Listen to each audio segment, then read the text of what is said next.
So last week I was speaking at schools in Boston and came across this little internal memo sent to families of kids who go to public schools in Massachusetts, informing them that all of their kids, starting in pre-K, which is like age 4, up to grade 5, will need to sit down for a read aloud and listen to the following books on transgender ideology in their classrooms. How many kids are going to be subjected to this? About 415,000 of them. What is going on? Well, I'm sure you've heard in the news recently down in Florida, Governor DeSantis had this bill that was passed, HB 1557. It was called the Don't Say Gay bill. So I went ahead and read this thing, and obviously the word gay doesn't appear in it. Don't say gay doesn't appear in it. The closest thing you could find would be this. This is in paragraph 3. Classroom instruction by school personnel or third parties on sexual orientation or gender identity may not occur in kindergarten through grade 3. That's pretty much it. Basically, can you just teach our kids to read and write and have fun on the swing sets? Kindergarten through grade 3, can they at least have that time? Now, people jumped all over this. This is hate speech. This is discrimination. The Human Rights Campaign said this. This is a discriminatory piece of legislation. These bills shamefully attack and endanger LGBTQ plus students who are just trying to get a quality education. And so, are they? Are these kids just trying to get a quality education? Is that what we really want to give these kids? Well, I'm going to read to you the memo that was sent to the families, and then we're going to go through all these books, all right? So here you go. Dear elementary families, as we head into the springtime, we'd like to update all families on the work that we continue to do around the elementary goal that all students, now it goes in bold, all students pre-K through 5 will engage in multiple culturally responsive learning opportunities throughout the school year. I don't know about you, but I'd love for my kids to have multiple culturally responsive learning opportunities. You know it's bad news if they've got to use that many ambiguous words to describe it. They go on, during the week before April break, all of our students pre-K through 5 will engage in a read aloud around the topics of gender expression, gender stereotypes, or gender identity. The texts listed below have been carefully selected for your students. So I went ahead, hopped on Amazon, ordered all 10 of those books, and plowed through them in a single day. It's a record for me. 10 books in one day. So let's jump through, okay? Here we go. We're going to start with pre-K. These are children ages 4 and 5. First thing they're going to read is What Riley Wore. So it's a little storybook about this person, Riley. You're not told if it's a male or female. It starts off the first day of school. Kind of looks like South Park, if you ask me. But you look over here, you got this bunny rabbit. That's Riley showing up on the first day of school. He or she was kind of nervous and so wore a bunny outfit. So at first you're thinking like it's a story about furries, but it's not. And so first day, she's a bunny rabbit. Next day, she wears a cape, kind of makes her feel more courageous, comfortable. Then he or she switches to a dress. Dress becomes an astronaut costume. Astronaut costume becomes a tutu. And then before we know it, Riley's wearing a hard hat, construction hat. At this point, it's like, okay, all right, kids play dress up. We're good there. Now, this is kind of weird. Then it gets to this page. It says, Sunday was a lazy day. Riley spent part of it wearing nothing at all. It's like, okay, so here's Riley completely naked in a tent with her cat. It's like, okay, all right, kind of random. And then they go to the park, and she dresses up in tutus and all kinds of random outfits. And she shows up on the playground, or he, Riley.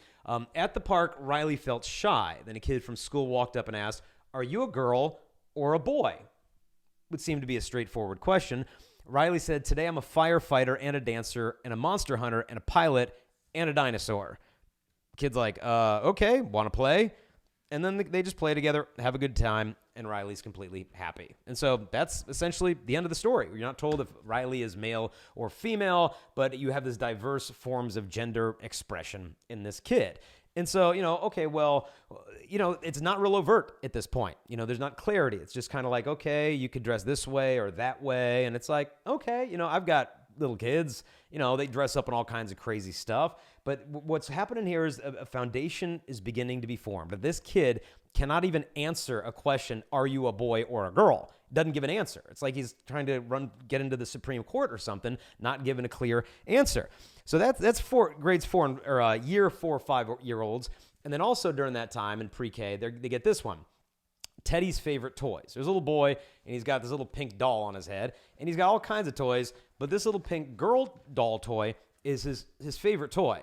And it's kind of neat. It says she has the sickest fighting skills. And so the boy gets a doll, already begins, fighting with it. And then it says, one morning in the middle of a particularly epic battle, this happened. And so you see the doll becomes an amputee. The leg goes flying off in the midst of an epic battle. I kind of got a kick out of this because I've heard it said recently that if you give a boy a Barbie doll, he'll inevitably use it as a sword at some point and start hitting things with it, which this book kind of demonstrates. So the leg goes flying off, and the kid tries to bandage it up, heads off to school, comes back from school, and the doll's gone because the mom thought it was trash, so she throws it out. She runs down the street, catches up with the garbage dump guy, and pulls it out of the trash, saves the day, and brings it home. And they're all happy, and then it says the end. They're together that night after an extra long bath. Teddy's mom, and Teddy's favorite toy engage in a most magnificent battle. And so you see them there fighting with their little dolls and clash them together or whatever. Now, I kind of have a soft spot in my heart for this book because when I was a kid, I remember I was in preschool, whatever, and I would bring a little action figure of Princess Leia, right, from Star Wars, and I just liked her. Yeah, I don't have a crush on her, whatever, but I would put that in my pocket, and I'd bring Princess Leia with me every day to school, and I'd get home and play with all the different stuff, but she kind of tagged along with me. Now, one Halloween, we're picking costumes, and I told my parents, okay, I want to be Princess Leia for Halloween. My dad is probably like, how about a robot? How about we do a robot for you and your brother? And I was like, okay, whatever, just kind of dropped it, and was a robot. That's how you kind of dealt with this stuff in the 1980s. Today, that's not how it's dealt with. Kids are not just allowed to experience these toys. It's a sign that maybe you're not who you think you are. Maybe your true identity is something different. Now, I'm not imposing this on the Massachusetts Department of Elementary and Secondary Education. This is where the foundation they're beginning to set, because now we start to head into first grade, okay? The first one we read here is Lucia the Luchadora, okay? It's basically a story about a girl who wants to be Nacho Libre. Again, I got a soft spot for that. I actually bought my children years ago in San Diego at the state fair, Nacho Libre, Lucha Libre Mexican wrestling masks for each of my children, boys as well as girls. So I don't have much of an issue about that.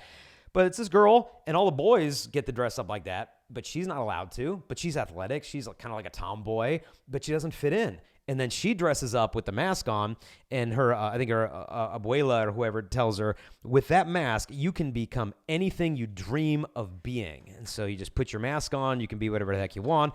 And so she gets this mask, she puts it on. Before you know it, all these other people show up with masks. And before you know it, it's all these other girls who are realizing that we can do these things as well. And then it says, everyone is thunderstruck when she finally takes off her mask. My true identity is revealed. I'm no longer a luchadora. Then something unexpected happens. Clap, clap, clap. And before you know it, everybody takes their masks off and kind of reveals their identity. So again, with this book, you're not talking something too overt. These are the foundational pieces that we're laying. Kind of going after gender stereotypes, which could be a good thing, right? I mean, because overly rigid gender stereotypes often cause people to question their identity. And so our identity is not fixed upon these rigid gender stereotypes. It's like, okay, fair point, but what do we build upon that? Well, now we start to get into this. Now they're old enough so they can start getting this, old enough meaning first grade. Now we begin to read Morris Minkle and the Tangerine Dress, okay? And the book starts off kind of similar to the other books where dad's gone, okay? It says, Morris Minkle has a mother named Mora and a cat named Moo. No dad, no dog, just mom there. Morris likes Sundays because his mother makes him pancakes on Sundays. And so he likes to, play with all different kinds of stuff at school. But his favorite thing, it says right here, he likes the dress-up center and the tangerine dress. Likes the color of the dress. Reminds him of tigers, the sun, and his mother's hair. He also likes to try on all these different shoes, especially the girls' shoes that go click, click, click across the floor. And before you know it, Morris is walking around the school grounds in a dress with girls' shoes, and the kids start making fun of him. The boys do. The girls do. And, obviously feels isolated. You're not allowed to be part of us. And on Wednesday, Bea and Lila notice Morris' fingernails. His mother had painted them for him the night before. So you've got a mom painting pink fingernails on her son before he heads off to school the night before. And then the kids start making fun of him. He's not allowed to sit with them at the table. They're kind of mocking him. And so you see a legitimate problem here of kids who maybe are not her kind of gender nonconforming deserve to be protected from bullying and bigotry and hatred, and schools need to intervene for kids whose gender expressions might be out of the norm and protect those kids, be able to offer them an education, safety, emotionally, and the kids deserve to be protected from bullying. And that's a fair point, but what we're getting at here is, Morris here continues to wear the dress and then finally fits in with the boys. And then when snack time is over, a girl asks him for the dress. And he said, no, you can't have it until I'm done with it. She said, boys don't wear dresses. Morris smiled and he swished, crinkled, and clicked back to his spaceship and said, this boy does. And so at least here, the kid retains his gender, right? At least he's just wearing gender nonconforming outfits, but he retains the fact that he's a boy. But that's all about to change because we're now leaving first grade and we're entering into second grade where the kids are given this one. Julian is a mermaid, okay? It's about a little boy, Julian. He's kind of riding with, his grandma on the subway, and he's kind of reading this book and dreaming about what it would like to be a mermaid. He kind of loves mermaids, and he kind of starts to envision himself, without his top on and wearing this little pink mermaid bottom outfit. And so he gets off the subway walking with his grandma there, and he announces to her, I am also a mermaid. And the mom's like, all right, I'm going to go take a bath. You be good. So the mom walks away. The next scene shows the boy, and he's standing here, and he starts to take off his clothes, strips down to his underwear, puts a plant on his head, and then starts putting on lipstick in the mirror in his underwear, okay? And then he rips off the curtains and makes a little, like a mermaid outfit skirt out of it. Abuela comes out of the shower, and there's him in his mermaid outfit. And so she looks at him, and he's kind of wondering, how she's going to respond to this. She walks back in the room with a necklace to give him. So she kind of affirms the fact that her boy is now wearing lipstick, and so she gives him a necklace. And then she says, we're going to go now. Where are we going? She says, you'll see. And then he sees other mermaids. Mermaids, whispers Julian. And so here's the boy, and they're walking down this alley, and you see these people that, for the most part, essentially look like they're, to be honest, in drag, because they're kind of ambiguous. And then before you know it, it's a whole parade full of people, some which look male, some which look female, but all in these flamboyant different outfits. And before you know it, it's a full-blown kind of rainbow-colored parade down the beach. And so this little boy is walking down with all the mermaids, and then this little boy, to conclude, fits in with all of these females dressed as one. So this is first grade, right? So they're transitioning now. And then the other book that they give the kids in first grade is this, Ho'onani, Hula Warrior. It's about a little girl from Hawaii. And so I love Hawaii. I was just there this past summer. And this little girl says, Ho'oni Kamai did not see herself as a Vahini. It's a girl, or think that she was Kane, which means a boy. She just preferred her name. And she was definitely stronger than the other girls, but she wanted to audition with the boys for their choir. And so you see her trying out with all the different guys, to be part of this singing crew. And, and I understand how it works in some, Pacific Island countries and states. I remember I was speaking in New Zealand years ago, and after one of my presentations at the high school, principal came up to me, and he said, the students just told me that they want to sing their haka song for you. And he said, this is a really big deal. They don't just do this for people, but they really appreciated what you just said to them, and so they want to honor you with this. And I'm like, great, I'm happy to receive that. And so all the students start to stand up. And haka, I don't know if you've ever seen the New Zealand All Blacks rugby team there. But before they enter into these competition, they have this haka, which is like this militant dance with song. And in the schools, this was their school song. And they said, we're going to sing their school song to you. And I'm thinking, okay, American school songs are pretty cheesy. Like alma mater, we love you, blah, blah. Over there, no, it's intense. The men have a role in the song, and the women have a role. And when they both play their roles, the blend is just unbelievable. It was probably one of the most beautiful songs I've ever heard in my life. And so what we're talking about here is a culture where there tend to be rigid norms in terms of the boys sing this, the girls sing this. And I've gotten to hear it in real life. It's breathtaking, but in the end, it is a subjective thing, right? I mean, these are cultural stereotypes. Boys do this, girls do this. And so, but she's strong as the other guys. And so she wants to be part of this little, this part of this play of singing this thing. And now they're at the dinner table with the family. And she says to the family, they ask, why do you always have to reject Vahini things? The sister asks. And she says, well, just because I feel more Kane doesn't mean I'm not Vahine. I'm in the middle. Why can't you just let me be me? So in other words, she's presenting here an idea of non-binary, which means neither male nor female. And then, the day for the big presentation comes, and then, she gets on stage with all the other guys, and she sings, and she does her part. And then ultimately, as you see in these books, she's accepted, by her family. And then it closes. It says, Ho Onani had found her place, not as a Vahini, not as a Kane, but as a hula warrior. And so the book concludes that some people find their place neither as male nor female. And so that's the conclusion of grade 2 for the kids.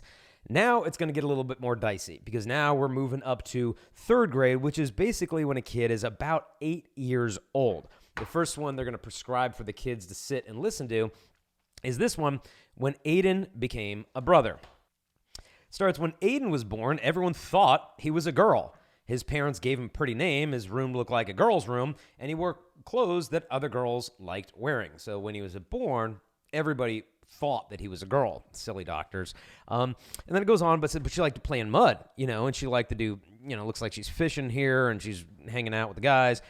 But it says, but Aiden didn't feel like any kind of girl.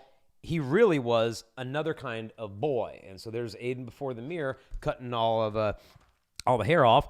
It says it was hard to tell his parents. And it took everyone some time to adjust, and they learned a lot from other families with transgender kids like him. And so here at age 8, they're introducing for the first time in the curricula the word transgender, and the family, accepts Aiden. Then one day, Mom and Dad had something to tell him. I'm going to have a baby, Mom announced. A baby, Aiden said. Does that mean that I get to be the big brother? Of course, said Dad, ruffling his hair. Aiden thought that being a big brother was an important job for a boy like him. He wanted to make sure this baby would feel understood the right way. And so here you have the parents already affirming the gender pronoun change in the kid. And so they're getting ready for the baby, and something interesting happens here. It says here, are you having a boy or a girl? Asked some lady at the store. Aiden didn't like it when people asked if he was a boy or girl, and he hoped that the baby couldn't hear yet. He was glad when Mom and Dad just smiled and said, I'm having a baby. And so the child is disturbed. I mean, sitting here with this anxious, worried look on her face, clinging to the womb of his mother, hoping that her younger sibling would not have to be faced with this difficult question of being a boy or a girl.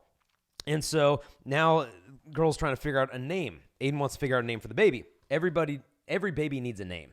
Aiden loved getting to choose his own, but he remembered that it had been hard for his parents to let go of the name they gave him. He looked for names that could fit this new person no matter who they grew up to be. Willow, sage, pine, oak, sky, forest, moss, leaf, cloud, rain, or river were kind of the top candidates. So it goes on. And 2 weeks before the baby's due date, Aiden started to worry. Maybe he should have picked different clothes. The blue walls might be too bright. He wished he could ask the baby which name they liked the best. Notice the use of the word they instead of he or she. Mom hugged him tight. When you were born, we didn't know you were going to be our son. We made some mistakes, but you helped us to fix them. So you have the child leading the parents because the parents made a mistake in thinking that their child was the sex that the child was. And you taught us how important it is to love someone exactly for who they are. This baby is so lucky to have you, and so are we, which is kind of strange because the whole premise of the book is that who you are as male or female is not who you are. Your gender identity, in a sense, is more important than your sex. And then the book comes to a conclusion. The baby is born. Is it a boy? Is it a girl? Well, you don't get to find out because the balloons simply say it's a baby, because who would want to say it's a male or female? Aiden knew how to love someone, and that was the most important part of being a brother. And so essentially the idea of love is that truth doesn't matter. Whoever you think you are is who you are. If you really want to know who you are, don't look at your body. Okay, the body is not meaningful. It's meaningless. If you want to know and be true to yourself, trust your feelings because we know that they can never lead you astray, as we'll see in the following 3 books, the final ones. Now, again, we're still in her 3rd grade here, and we've got the story of Calvin. He said in the back, it says, I knew it was time to be me. So here's the story of Calvin. For as long as I can remember, I knew I was a boy. So you got a girl on the playground. She knows that she's a boy. And he's talking to parents about this, and the parents said, we love you if you are a girl, a boy, neither, or both. All right, so we're now introducing into an 8-year-old's kid's mind that he can be both a boy and a girl or neither.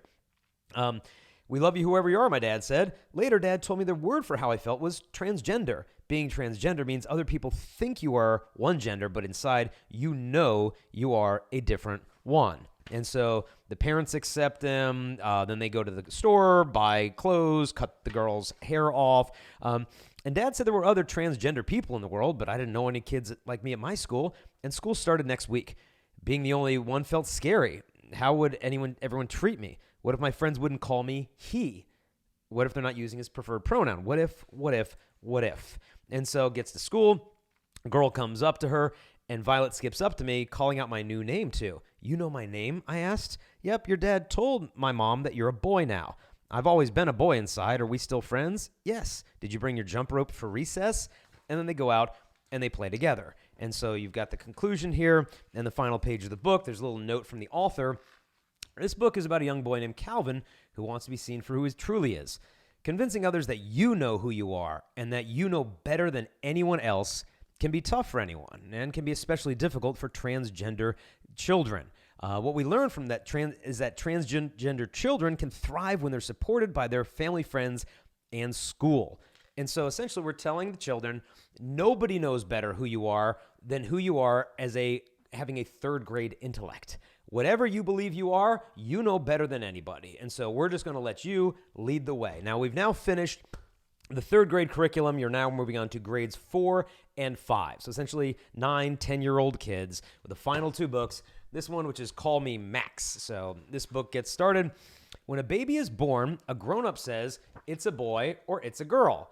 If a brand new baby could talk, sometimes that baby might say, no, I'm not. And so you have this fussy, angry little baby shaking the finger at the parents whose eyes are wide open with this new announcement that the baby is not necessarily a boy or girl. When a baby grows up to be transgender, it means that the grown-up who said they were a boy or girl made a mistake. And so your parents are wrong if you think that you are not a boy or a girl. And so you need to, as a baby, shake your finger in their face because they don't know what they're talking about. Then she kind of goes through a dilemma here with the restrooms. She presents as a boy, walks into the girl's restroom, says, when I went into the girl's bathroom, a girl ran out. She thought I was a boy. I didn't mean to scare her, but I liked that she thought that I was a boy. And so you see him in the restroom there with this girl who's about to be petrified and run out. And, I understand with the bathroom deal. I mean, people who experience transgender inclinations, who maybe experience gender dysphoria, they need to go to the bathroom, right? And I can understand if you've got a man presenting as a woman might walk into the men's bathroom and feel rather uncomfortable. Even though that's biologically, he is a man walking to the men's bathroom dressed as a woman, that can be very difficult. But then you understand the other side. Well, if you have a biological man in a female clothes changing space where women are removing clothing or in the locker room, whatever, that could make them feel very uncomfortable. So how about we care for both individuals and see if a common ground can be found of some unisex bathroom that could be used so that way you can go to the bathroom and spare others and yourself discomfort. Is it an ideal situation? I don't know. But we've got to take into consideration the feelings of everybody involved, not just the person who doesn't feel at home in their own bodies. I knew of one girl who was a college student at her university, and they started having not only co-ed dorms, but co-ed bathrooms. And so there was guys in her bathroom in the dorm. She went to the residence hall director and says, I don't really feel comfortable, with guys in my bathroom. And the person said, well, you just don't feel comfortable with your body. And she said, no, I feel comfortable with my body. I just don't feel comfortable with his body, okay? And so we've got to take into consideration everybody's thoughts on this. Chapter 3, making friends was easy, but everyone asked if I was a boy or a girl. I told my friend Teresa that I wanted to be a boy. She asked me why. Because I like climbing trees, I told her. Why do you want to be a boy? I like climbing trees. and I like looking for gross bugs. So basically, I like doing what the guys do, therefore I must be a guy. And the girl's like, well, I'm a girl, and I like doing that stuff. And he's like, oh, yeah, but I don't feel like one on the inside. And then next page, I told my friend Steven that I might be a boy. I can't be a girl, I said. I hate wearing dresses. He looked down at his dress and then glared at me. This is my favorite dress, and I like being a boy. And so you've got some probably 8 or 9-year-old kid here in a dress at a school, and the kid's like, yeah, no, that's a pretty dress, but I know I'm still a boy. How come? He asked. Because I feel like one, I told him, on the inside. And so this is what gender identity essentially is. It's one's deeply felt self-perception of themselves as male, female, or something else. So in a sense, what it is a perception. It is a feeling. But what we have to understand is that feelings aren't always facts, right? And then the book concludes, and they've got pictures of the author. The author's name is Kyle Lukoff, identifies as transgender. He's got, a full beard, so it's, a woman who's been on years probably of testosterone supplements, writing books for the 3rd grade girls and boys throughout the state of Massachusetts. No, 4th and 5th grade. Last one would be this one. Born Ready. It says on the back, I'm no ordinary kid, I'm a ninja, and I'm a boy named Penelope. Okay? So the true story of a boy named Penelope. This book, by the way, is authored by a person named Jody Patterson. Now, Jody Patterson, if you want to look it up, she's got a TED Talk online that you can watch if you want. And here's something that she mentions in the TED Talk, if you want to take a peek at it. She says this, of her daughter, Penelope is a boy with a vagina, is what she has to say of her daughter, Penelope, who's a boy. She said, not only is gender obsolete, biological sex is not a fact. Okay, so that's a little bit on the author of who reads this book. It's a true story of her own child, Penelope. Now, the daughter came to the parents and said, if they'd all stop and listen, I'd tell them about me. Inside, I'm a boy. When I close my eyes and dream, I'm a boy. When I karate chop the bad guys, I am a boy. Now, she finally discloses this to the parents and shares, I'm a boy, and Mama gets quiet. I love you, Mama, but I don't want to be you. I want to be Papa. I don't want tomorrow to come because tomorrow I'll look like you. Please help me, Mama. Help me be a boy. In other words, you've got this girl who's scared that in the future, biologically, she's going to develop to look like her mom, and she's begging the mom to intervene. Please help me. Please help me prevent what the future is going to do to my body. And the mom affirms the child, and then Mama says the best words I've ever heard, yes. She says, will we make a plan to tell everyone we love that we know? What's that? We'll make a plan. What's the plan? That you are a boy. So they make a plan. They tell the grandpa. The father is informed. But Big Brother isn't smiling, and he looks mad. This doesn't make sense. You can't become a boy. You have to be born one. Mama puts her arms around both of us and pulls us tight. Not everything needs to make sense. This is about love, she whispers. Okay. Goes on, and the Penelope starts dressing like a boy, haircut like a boy, shows up at school, and the teacher here says, your parents told me you're a boy. Is that true? I think like a boy. I feel like a boy. I might look different from other boys, but yes, I'm sure I'm a boy. It says, well, Penelope, today you're my teacher. And so you have the child again teaching. Kid goes to karate class and goes up against this much larger male opponent. As I shuffle my feet, I bob from side to side. Boom, roundhouse kick to the head. I score. I win. I'm a boy named Penelope. And so this child is affirmed in the fact that they're not their biological sex. The kid actually says he's a ninja as well, but the parents don't question that at all. And so there you go. This is what we're looking at, folks. I've got one bonus book to read you, though. One extra book. This will not actually be included in the Massachusetts public school system. This book's a little different, not quite for kids. This is called the DSM-5. This is the Diagnostic and Statistical Manual of Mental Disorders, 5th edition. What I'm about to read you is the section on gender dysphoria, which was largely written by a Canadian doctor by the name of Dr. Zucker. Now, Dr. Zucker worked in a gender clinic up in Toronto, helped many people transition with puberty blockers, cross-sex hormones, surgery referrals, And then he realized, I think we're getting ahead of ourselves with this. I think we're rushing these kids along too fast, because you look at who initiated this, the Dutch protocol with the puberty blockers and cross-sex hormones. Look what they're doing overseas. They're backing up. They're realizing we ran too fast. I mean, if you go right now to a gender clinic in the Netherlands and say, I want my kid to be on puberty blockers, they'll typically say, okay, well, there's about an 18-month waiting list, and then we're going to review your case, and then it's going to take us about 9 months to review this thing, and after the board has finished reviewing it, then we'll see about getting you the puberty blockers. And from the kid's perspective, it's like, well, by the time you give me a yes or no, my puberty is going to be pretty much well on its way. And that's kind of the idea, because 80 to 95% of the time that a child experiences gender dysphoria, they will naturally come to identify with their biological sex if all of this stuff does not intervene. And so all that stuff that I read to you, I now want to read you this section from the DSM-5. And I want to hear if does anything echo with what this mental health manual says about what these books presented is perfectly normal and should be encouraged. Diagnostic criteria for gender dysphoria in children is a marked incongruence between one's experienced or expressed gender and assigned gender of at least 6 months duration as manifested by at least 6 of the following, one of which must be criterion A1. A1, a strong desire to be of the other gender or an insistence that one is the other gender or some alternative gender different from one's assigned gender.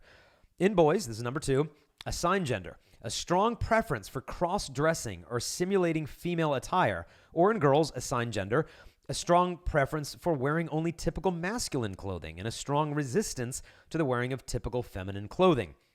Point 3, a strong preference for cross-gender roles in make-believe play or fantasy play. Number 4, a strong preference for the toys, games, or activities stereotypically used or engaged in by the other gender. Point 5, a strong preference for playmates of the other gender.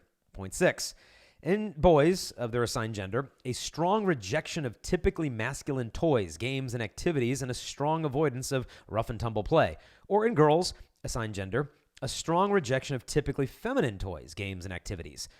Number 7 is a strong dislike of one's sexual anatomy. Number 8 is a strong desire for the primary and or secondary sex characteristics that match one's experienced gender. And B, the condition is associated with clinically significant distress or impairment in school, social, or other important areas of functioning. What I just read to you of the diagnostic criteria for the mental health disorder known as gender dysphoria is essentially what they're teaching the children to embrace through the entire state of Massachusetts. And my question is this: that's pre-kindergarten through 5th grade. What's in 6th grade? What's in 7th grade, 8th grade? If you're reading books to kids, telling them, children begging their mothers, don't let me grow up to look like you, well, and the mother says, okay, we're going to help you to do that. And they're starting with the pronoun changes, the name changes, the changing, whether it be to the restroom or to the attire. What's next is the puberty blockers. Well, if we're going to keep you from growing up to be like mom, you're going to need puberty blockers. So what are we going to give that kid? What you're going to give that kid is Lupron. Lupron is the drug given to chemically castrate male sex offenders, also given to treat men who have prostate cancer. You're going to be giving your kid that stuff. After years of being on puberty blockers, odds are they're going to go on to cross-sex hormones. More than 90% of the people who go on puberty blockers will naturally transition to cross-sex hormones. You're initiating a cascade of clinical interventions to deal with a psychological issue. As a result of going on these cross-sex hormones, if they want to stay with that look, they've got to take that for the rest of their lives. Because if they ever pull back on those testosterone injections or the estrogen or whatever, the anatomy will begin to revert to the biological sex. And so you've got to keep those doses up. But then when we put the girls on all this testosterone, her red blood cell count skyrockets. Her risk of heart disease quadruples. The level of androgens in her system now, once you put her on these cross-sex hormones, is the same level that you would find in a woman who has an androgen-secreting tumor in her body. And we're giving this to the kids, promising they'll finally feel at home in their own body because we're affirming you and we love you, and love doesn't always have to make sense. And so we're going to give them that because then they'll be at home, and if they want the next step, then we're looking at the gender affirmative surgery, the sex reassignment surgery. Challenge with this one, after the surgery is over, what happens? Within 10 years, they have a suicide rate that is 19 times higher than the general population. And people will say, well, that's because there's transphobes out there. That study of the 19 times higher suicide population was done in Sweden. And if you Google the LGBT most friendly countries in the world, it's consistently in the top 5 or 10 of all 200 plus countries in the world. And if one of the most LGBT friendly countries in the world produces a rate of suicide 19 times higher than the general population a decade after the sex reassignment surgery, maybe we need to think twice about this. Maybe we need to think twice about the fact that maybe we're actually contributing to a mental illness instead of treating it. Maybe we need to help these kids to understand that sometimes there's overly rigid gender stereotypes and you don't have to fit into them. But that doesn't mean that your body is the problem, because gender stereotypes try to get a person to conform their personality to match their body. But gender theory, it's the same thing. All that does, gender theory, is try to get a person to conform their body to match their personality. This is why I read a plastic surgeon recently once said that this transgender, all these operations, he said this will go down as the greatest medical scandal of the 21st century. He said it's basically going to be like the lobotomy a century later. 1920s, oh, he'll give you a lobotomy. That'll take care of it. In our American prideful hubris of medicine technology. And then they realized that was really dumb. That's what's going to happen here. We don't need a surgical answer. What we need to do is not to ignore the dysphoria, because some of these kids are going through tremendous struggle in identifying with their biological sex. We should not ignore that. We should listen to the dysphoria. We should listen to the child and listen, where's this coming from? I met a high school boy a few weeks ago, and he sat down with me, and he said, I'm trans. And I said, well, tell me about you. Just tell me about life. Tell me about your family. Tell me your story. Talked for a long, long time. Turned out he's got older sisters, younger sisters, and he's kind of stuck in the middle. And those girls can do no wrong. I mean, they are doted upon. They are fawned over. They are loved by their parents. Nothing he ever does is ever good enough. Not his sports, not his academics. He's just always less than. And he was almost in tears. And I just asked him, I said, do you think that if you were born a girl, that you would have been loved like your sisters were loved? And he looked at me through like these teary eyes, and he said, I know I would have been. Now we're listening to dysphoria. Where is this coming from? And is the answer really surgical interventions? Because it's not that he longed to be a woman, he just longed to be loved. And I think a lot of women who want out of femininity, it's not that they want to be a boy, it's just they don't want to be a woman with all the pressures. And so we need to enter into these young people, to listen to them, to accompany them, to walk with them. And so my challenge to you is, if you live in Massachusetts or you know anybody in Massachusetts, would you please share this? Would you please send this? Parents, wake up. I mean, this is going down next week in Massachusetts. 415,000 kids are going to sit through this indoctrination, telling them that their body is meaningless, that their parents made mistakes when they thought that they were boys to girls, that only the kids know best. Folks, we got to step up. There's an absolute culture war going on. And a lot of times, the attacks that we take on the ideology, sometimes the individual feels that we're going after them. We're not going after the person. Because sometimes the left and the right fight so much over this, and then a lot of the left is actually on the right side now, is even be attacked by this agenda. But all the fighting, it's almost like a mom and a dad screaming at each other, and some kids sitting at their feet, totally ignored, just listening to all that trauma. I think that's the individual going through gender dysphoria when we're doing all our bickering and debating, and we're forgetting about the person who's actually going through this. We need to care for these individuals. We need to protect them from bullying and transphobia and hatred. We need to give them love. We need to accompany them. But here's the fact. If you love somebody, you can't lie to them. Giving people the truth is a part of authentically loving them. And so let's give these people the truth. If you're looking for information of what you can do to learn more about this, or what you could do in your school or from a legal perspective, 2 websites I'm just going to point out. One is personandidentity.com. It's a fantastic website for schools and parishes that help you to navigate, as well as parents, through this transgender issue with different policies. It's personandidentity.com. And then lastly, our website, chastity.com/gender. If you go to chastity.com/gender, we have a whole library of resources, videos, detransitioners, people who have gone through this whole process and say, yeah, I knew I was the opposite gender, but then I went through the surgeries and all the stuff, and now I realized that these procedures didn't solve my problems. It just created more of them. And so I don't have a lot of authority to talk about this. transgender inclinations are not a part of my story. But go to chastity.com/gender. Watch their videos. These people are not only starting ministries and websites and videos, they're starting lawsuits and they're winning.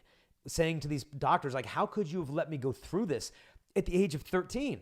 I mean, Los Angeles, you can get a double mastectomy at the age of 13 if you're convinced that you're a boy and not a girl. 13 years old. Could you imagine if the decisions you made at the age of 13 were irreversible? Like, look, I've seen your yearbook photos. I mean, the hairdo, like, what were you even thinking? But, like, imagine if that was permanent and it could never be changed. As a result, these kids that are now turning 26, 27, and their frontal lobes are getting fully developed and their intellectual abilities, now they're going back and they're suing these people and they're winning because this is not medical consent. In Oregon, age of medical consent is 15 years old. A girl can get a double mastectomy without her parents' permission at the age of 15. That is the wrong side of history, folks. And so we have got to, out of love, go to these individuals, love them, speak the truth to them, and do not be afraid of what it might cost you. So let's pray for these families that are going through this, because there's many parents who care deeply for their kids and they only want what's best for the kids. The teachers, I really believe, only want what's best for the kids. But we need to realize that this whole path of social transitioning, puberty blockers, cross-sex hormones, and surgery is not the best standard of care for these young people that we love. And so God bless you. And again, come to chastity.com/gender to learn more.